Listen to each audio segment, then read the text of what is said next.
حبيب سلام عليك صلوات الله عليك. Les Ghazwa et les Saraya précédant la bataille de Badr. أنت نور الله فجرا. À savoir, les historiens appellent Ghazwa l'expédition menée par le prophète sallallahu alayhi wa sallam lui-même et Sariya celle conduite par l'un de ses commandants. En vue de réaliser ces plans, les musulmans commencèrent à mener de véritables activités militaires qui, tout d'abord, revêtirent la forme de patrouilles de reconnaissance envoyées pour connaître les caractéristiques géopolitiques des pistes aux alentours de Médine et de celles menant à la Mecque, et ensuite pour conclure des alliances avec les tribus locales. Le prophète sallallahu alayhi wa sallam voulait montrer aux polythéistes et aux juifs de Médine, de même qu'aux bédouins des environs, que les musulmans avaient désormais surmonté leurs anciennes peurs et qu'ils étaient devenus forts. Il voulait également dissuader les Qurayshites d'entreprendre contre lui une campagne militaire qui aurait pour conséquence la mise en péril de la vie économique de la Mecque et de ses moyens d'existence. Il espérait aussi qu'ils arrêteraient de persécuter les musulmans, sans défense restés à la Mecque, et cesseraient de détourner les gens de la voie de Dieu. Les musulmans pourraient aussi appeler en toute liberté à Dieu de par la péninsule arabique. Ce qui suit résume le déroulement des différentes missions des Saraya. Premièrement, l'expédition de Saïf al-Bahr, envoyée au mois de Ramadan de l'an 1 de l'Hégire, c'est-à-dire en mars 623 de l'ère chrétienne, comprenant 30 émigrants avec à leur tête Hamza ibn Abd al-Muttalib, elle avait pour mission d'intercepter une caravane des Qurayshites, forte de 300 personnes, dont Abu Jahl ibn Hisham. Atteignant Saïf al-Bahr du côté d'Al-Is, un lieu entre Yanbu' et Al-Marwa, vers la côte de la mer Rouge, les deux groupes se firent face et se préparèrent à combattre. Lorsque Majdi ibn Amr al-Juhayni, qui était en bons termes avec les deux camps, s'interposa, évitant ainsi une confrontation imminente. À cette occasion, le prophète sallallahu alayhi wa sallam confia le premier étendard de l'histoire des musulmans. Il était de couleur blanche, et ce fut Abu Mirthad Kinaz ibn Hisayn al-Ghanawi qui eut l'honneur de le porter. Deuxièmement, au mois de Shawwal de l'an 1 de l'Hégire, c'est-à-dire en avril 623 de l'ère chrétienne, le messager de Dieu sallallahu alayhi wa sallam envoya Ubayda ibn al-Harith ibn al-Muttalib à la tête de 60 cavaliers d'entre les migrants à Batn Rabir, où ils rencontrèrent Abu Sufyan à la tête d'une caravane de 200 hommes. Ils échangèrent des tirs de flèches, mais il n'y eut pas de combat. Il est intéressant de noter qu'à cette occasion, deux musulmans qui étaient dans cette caravane, Al-Miqdad ibn Amr al-Bahrani et Utba ibn Ghazwan al-Mazini, désertèrent les rangs des Qurayshites pour rejoindre Ubayda. Les musulmans avaient un étendard blanc porté par Mistah ibn Uthatha ibn al-Muttalib ibn Abd Manaf. Troisièmement, au mois de Dhul Qa'dah de l'an 1 de l'Hégire, c'est-à-dire au mois de mai de l'an 623 de l'ère chrétienne, le prophète sallallahu alayhi wa sallam dépêcha Sa'd ibn Abi Waqqas à la tête de 20 cavaliers pour intercepter une caravane quraïchite, en leur enjoignant de ne pas aller au-delà d'Al-Kharrar, lieu se trouvant près d'Al-Juhfa. Ils partirent à pied, marchant la nuit et se cachant durant la journée. Au 5e jour, ils arrivèrent à Al-Kharrar et découvrirent que la caravane de Quraïch était passée la veille. Leur étendard, comme précédemment, était blanc et avait été porté, cette fois-ci, par Al-Miqdad ibn Amr. Quatrièmement, l'expédition d'Al-Abwa, à savoir Al-Abwa, se trouve près de Waddan, lieu se situant, quant à lui, à une distance de 46,671 km de Rabir. L'expédition d'Al-Abwa, ou Waddan, au mois de Safar, de l'an 2 de l'Hégire, c'est-à-dire en août 623 de l'ère chrétienne. Le messager de Dieu sallallahu alayhi wa sallam prit lui-même la tête de cette expédition de 70 hommes, qui comprenaient en majorité des émigrants, en vue d'intercepter une caravane appartenant à Quraïch, déléguant à Sa'd ibn Ubada la gestion des affaires de Médine. Quand il atteignit Waddan, un lieu situé entre la Mecque et Médine, il ne trouva rien. Lors de cette expédition, il conclut un pacte de non-agression avec Amr ibn Marshi al-Dhamri, dont voici le texte. Ceci est un écrit émanant de Muhammad, le messager de Dieu, à l'intention des bénis Dhamra, dans lequel il établit qu'ils sont en totale sécurité qu'il s'agisse de leur vie ou de leurs biens. Ils peuvent compter sur le soutien des musulmans tant qu'ils ne s'opposeront pas à la religion de Dieu. Ils doivent de leur côté répondre positivement si le prophète sallallahu alayhi wa sallam sollicite leur appui. Ce fut la première expédition dirigée par le messager de Dieu sallallahu alayhi wa sallam qui s'absenta de Médine pendant 2 semaines. l'étendard de couleur blanche était porté par Hamza ibn Abd al-Muttalib. Cinquièmement, l'expédition de Buwat. Elle eut lieu au mois de Rabi' al-Awwal de l'an 2 de l'Hégire, c'est-à-dire en septembre 623 de l'ère chrétienne. À la tête de 200 hommes, le prophète sallallahu alayhi wa sallam marcha sur Buwat pour intercepter une caravane composée de 2500 chameaux, escortés par 100 Qurayshites, dont Umayya ibn Khalaf. Mais quand il parvint à Buwat, il s'aperçut que la caravane était déjà passée. Avant de quitter Médine, il avait délégué les affaires de la cité à Sa'd ibn Mu'adh. C'est à Sa'd ibn Abi Waqqas qu'avait été confié l'étendard qui était de couleur blanche. Sixièmement, l'expédition de Safawan. Elle eut lieu au mois de Rabi' al-Awwal de l'an 2 de l'Hégire, c'est-à-dire en septembre 623 de l'ère chrétienne. Kurz ibn Jabir al-Fihri, avec l'aide d'un petit groupe de polythéistes, envahit les pâturages de Médine et vola quelques têtes de bétail. Le prophète sallallahu alayhi wa sallam quitta alors Médine à la tête de 70 hommes afin de combattre ses agresseurs. Il les poursuivit jusqu'à un lieu nommé Safawan, près de Badr, mais il ne put les rattraper. Cette expédition fut appelée Badr, la première, Al-Oula. Durant son absence, ce fut Zayd ibn Haritha qui géra les affaires à Médine. L'étendard des musulmans, de couleur blanche, était porté par Ali ibn Abi Talib. Septièmement, l'expédition de Dhu al-Ushayra.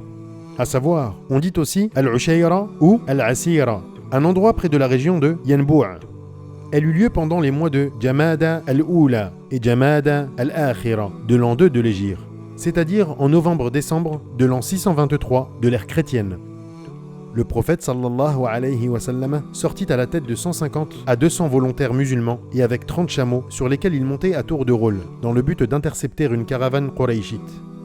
Lorsqu'il arriva à Dhu al-Ushayra, la caravane était déjà partie depuis plusieurs jours pour la Syrie. C'est cette même caravane que les musulmans tentèrent d'arrêter à son retour de Syrie, ce qui déclencha la bataille de Badr.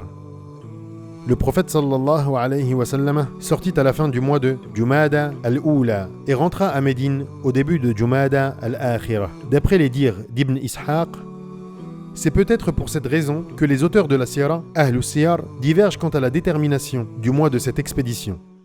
À l'occasion de cette expédition, le prophète sallallahu alayhi wa sallam contracta un pacte de non-agression avec les bénis Mudlij et leurs alliés les bénis Dhamara. C'est Abu Salama ibn Abd al-Asad al-Makhzoumi qui dirigea Médine en son absence. L'étendard, de couleur blanche, était porté par Hamza ibn Abd al-Muttalib, radiyallahu anhu. Huitièmement, la Sariya de Nakhla qui quitta Médine au mois de Rajab de l'an 2 de l'Hégire, c'est-à-dire en janvier 624 de l'ère chrétienne. Le messager de Dieu sallallahu alayhi wa sallam envoya Abdullah ibn Jahsh al-Asadi à Nakhla à la tête de 12 émigrants, montant à tour de rôle 6 chameaux. L'envoyé de Dieu sallallahu alayhi wa sallam remit à Abdullah un écrit avec la consigne de ne le lire qu'après 2 jours de marche. Obéissant scrupuleusement à l'ordre du prophète sallallahu alayhi wa sallam, il ouvrit la lettre 2 jours après son départ de Médine et la lut. Son contenu était le suivant. Dès que tu auras pris connaissance de la teneur de cet écrit, tu te dirigeras vers Nakhla, entre la Mecque et At-Taïf. Là, tu observeras les mouvements des caravanes des Qurayshites et tu recueilleras des renseignements sur eux.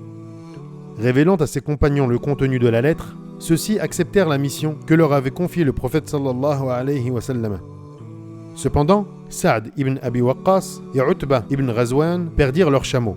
Ils partirent à sa recherche et ne purent participer à la suite des événements. Abdullah ibn Jahsh alla jusqu'à Nakhla. Une caravane de Quraysh passa, chargée de raisins secs, de peaux et d'autres marchandises.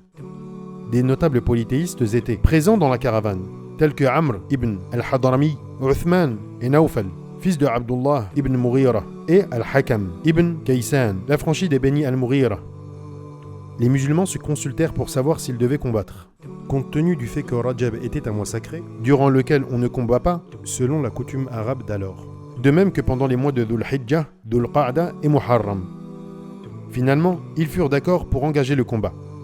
Amr ibn al-Hadrami fut tué par une flèche. Uthman et Al-Hakam furent capturés, tandis que Nawfal parvint à s'enfuir. Les musulmans revinrent avec le butin ainsi qu'avec les 2 prisonniers. Désapprouvant cet acte de guerre, le messager de Dieu sallallahu alayhi wa sallam dit « Je ne vous ai pas ordonné de combattre durant le mois sacré » et il ne prit aucune décision concernant les 2 captifs et la caravane. Les polythéistes, de leur côté, exploitèrent cette occasion pour calomnier les musulmans, les accusant de violer les préceptes divins. La révélation vint éclaircir cette situation en dénonçant de façon explicite le comportement des polythéistes dont les actions étaient plus blâmables d'un point de vue global que celles des musulmans dans ces circonstances précises. يسألونك عن الشهر الحرام قتال فيه قل قتال فيه كبير وصد عن سبيل الله وكفر به والمسجد الحرام وإخراج أهله منه أكبر عند الله والفتنة أكبر من القتل. Il t'interroge au sujet du combat pendant les mois sacrés. Dis, y combattre est un péché grave. Mais écarter les gens du sentier de Dieu, renier Dieu et la mosquée sacrée et en expulser ses habitants est plus grave encore auprès de Dieu. La subversion est plus grave que le meurtre. Coran, sourate 2, verset 217. Les paroles de Dieu étaient très claires et attestaient du caractère illégitime et sans fondement des accusations soulevées par les polythéistes, dans le but de flétrir la réputation des combattants musulmans. Les choses sacrées n'avaient-elles pas été toutes violées durant le long processus de lutte contre l'islam et de persécution envers ses partisans ? Les musulmans ne vivaient-ils pas au cœur même du territoire sacré, la Mecque, lorsque l'on s'est saisi de leurs biens et que l'on a attenté à la vie de leur prophète sallallahu alayhi wa sallam? Pourquoi crier maintenant au crime et à la violation du mois sacré? Nul doute que la propagande menée par les Qurayshites n'était qu'impudence. L'envoyé de Dieu sallallahu alayhi wa sallam libéra les deux prisonniers et paya le prix du sang de Amr ibn al-Hadrami et ses ayants droit, Wali. Ce qui précède relate brièvement la succession des différentes expéditions conduites par les musulmans avant la bataille de Badr. Ces sorties ne s'accompagnaient ni de pillage ni de mise à mort. C'est seulement après l'agression contre les alentours de Médine par les polythéistes, condamnés par Kurz ibn Jabir al-Fihri, que les musulmans s'attaquèrent aux caravanes des Qurayshites. Les hostilités, engagées par les associants, venaient s'ajouter aux actions injustes commises à l'encontre des croyants par le passé. À la suite des événements survenus à Nakhla, se concrétisèrent les craintes des Qurayshites, qui purent se rendre compte à quel point Médine représentait un danger pour eux. Ils apprirent que Médine avait toujours été en état d'alerte, et que leur route commerciale était surveillée de près. De plus, les musulmans pouvaient étendre leurs activités militaires sur un rayon de 500 km, s'attaquer à leurs caravanes et regagner Médine sains et saufs. Cependant, même au vu de cette situation, les polythéistes mécois étaient trop obstinés pour venir conclure, avec les musulmans, des pactes de non-agression, à l'instar des tribus de Juhayna et des Beni Dhamra. Leur haine et leur irritation ne firent qu'augmenter, et leurs hommes forts et leurs seigneurs étaient déterminés à exterminer les musulmans. C'est cette légèreté qui les conduisit vers Badr. Les musulmans, quant à eux, avaient reçu, après les événements de Nakhla, l'ordre de Dieu de combattre leurs contradicteurs. C'était au mois de Sha'ban, de l'an 2 de l'Hégire.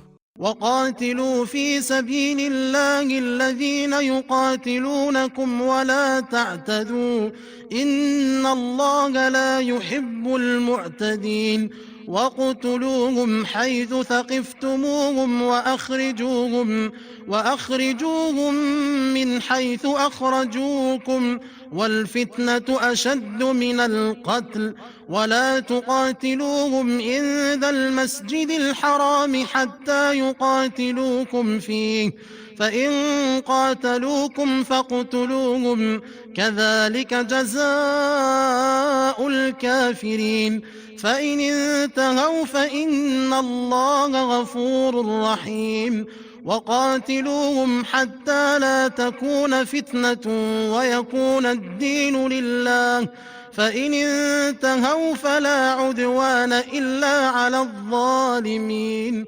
Combattez dans le sentier de Dieu ceux qui vous combattent et ne transgressez pas. Certes, Dieu n'aime pas les transgresseurs. Et tuez-les où que vous les rencontriez et chassez-les d'où ils vous ont chassés. La subversion est pire que le meurtre, mais ne le combattez pas près de la mosquée sacrée avant qu'ils ne vous y aient combattu. S'ils vous y combattent, tuez-les donc. Telle est la rétribution des négateurs. S'ils cessent, Dieu est, certes, pardonneur et miséricordieux. Combattez-les jusqu'à ce qu'il n'y ait plus de subversion et que la religion soit entièrement à Dieu, seul. S'ils cessent, donc, plus d'hostilité, sauf contre les injustes. Coran, sourate 2, versets 190 à 193. Peu après, Dieu révéla des versets différents, enseignant aux musulmans la manière de combattre, les incitant à aller au combat et précisant les règles s'y rapportant. فإذا لقيتم الذين كفروا فضرب الرقاب حتى إذا أثخنتموهم فإما منا بعد وإما فداء حتى تضع الحرب أوزارها ذلك ولو يشاء الله لانتصر منهم ولكن ليبلو بعضهم ببعض والذين قاتلوا في سبيل الله فلن يضل أعمالهم سيهديهم ويصلح بالهم ويدخلهم الجنة عرفها لهم يا أيها الذين آمنوا إن تنصروا الله ينصركم ويثبت أقدامكم. Lorsque vous rencontrez au combat ceux qui ont mécru, frappez-en les coups. Puis, quand vous les avez dominés, enchaînez-les solidement. Ensuite, c'est soit la libération gracieuse, soit la rançon, jusqu'à ce que la guerre dépose ses fardeaux. Il en est ainsi, car si Dieu voulait, il se serait débarrassé d'eux, mais c'est pour vous éprouver les uns par les autres. Et ceux qui seront tués dans le chemin de Dieu, il ne rendra jamais vaines leurs actions. Il les guidera et améliorera leurs conditions, et les fera entrer au paradis, qu'il leur aura fait connaître. Vous qui croyez, si vous faites triompher la cause de Dieu, il vous fera triompher et raffermira vos pas. Coran, sourate 47, versets 4 à 7. Peu de temps après cette révélation, Dieu blâma ceux dont les cœurs tremblaient, une fois que l'ordre de combattre avait été donné. ويقول الذين آمنوا لولا نزلت سورة فإذا أنزلت سورة محكمة وذكر فيها القتال رأيت الذين في قلوبهم مرض ينظرون إليك نظر المغشي عليه من الموت فأولى لهم. Puis, quand on fait descendre une sourate explicite et qu'on y mentionne le combat, tu vois ceux qui ont une maladie au cœur te regarder d'un regard de moribond. Coran, sourate 47, verset 20. La situation des musulmans faisait de l'appel et de la préparation au combat une priorité urgente. Tout commandant perspicace aurait ordonné à ses soldats de se tenir prêts, parés à toute éventualité. Que dire alors de Dieu, l'omniscient, l'exalté ? La situation rendait inévitable une confrontation violente entre le vrai et le faux. En outre, l'incident de Nakhla porta un coup dur à la fierté des Qurayshites, qui, dès lors, attendaient avec impatience d'en découdre avec les musulmans. Les versets coraniques cités ci-dessus, enjoignant aux musulmans de lutter dans la voie de Dieu, dévoilèrent l'imminence d'affrontements armés qui allaient être couronnés par une victoire décisive des musulmans. Dieu ordonna aux croyants d'expulser les polythéistes de là où ils avaient été expulsés, la cité sacrée. Leur enseigna les règles relatives au traitement des captifs et la façon de frapper les soldats païens, jusqu'à la cessation des hostilités. Tous ces versets étaient autant d'indicateurs d'un triomphe final, mais ils ne donnèrent pas plus de détails sur l'issue prometteuse qui allait survenir. Ainsi, tout musulman ne devait ménager aucun effort pour la cause de Dieu. Un autre événement de grande importance vint également marquer le mois de Sha'ban, de l'an 2 de l'Hégire, c'est-à-dire le mois de février 624 de l'ère chrétienne. Ce fut l'ordre divin instituant la mosquée sacrée, à la Mecque, au lieu de Jérusalem, comme Qibla, direction de la prière. Ce changement permit de révéler le vrai visage et les vraies inclinations des hypocrites parmi les juifs. Les rangs des musulmans se trouvèrent ainsi débarrassés de ces éléments qui aimaient tant la discorde. Il indiqua, en outre, le début d'un nouveau cycle qui n'allait finir qu'une fois la mosquée sacrée libérée de la tyrannie des polythéistes. Ces injonctions et ces signes divins ne firent qu'accroître le zèle des musulmans et leur aspiration au combat pour la cause de Dieu et à la rencontre de l'ennemi dans une bataille décisive. La vidéo est maintenant terminée. Si son contenu vous a plu, je vous invite à vous abonner à ma chaîne et à activer la petite cloche des notifications pour que les nouveautés vous parviennent. Que la paix soit sur vous.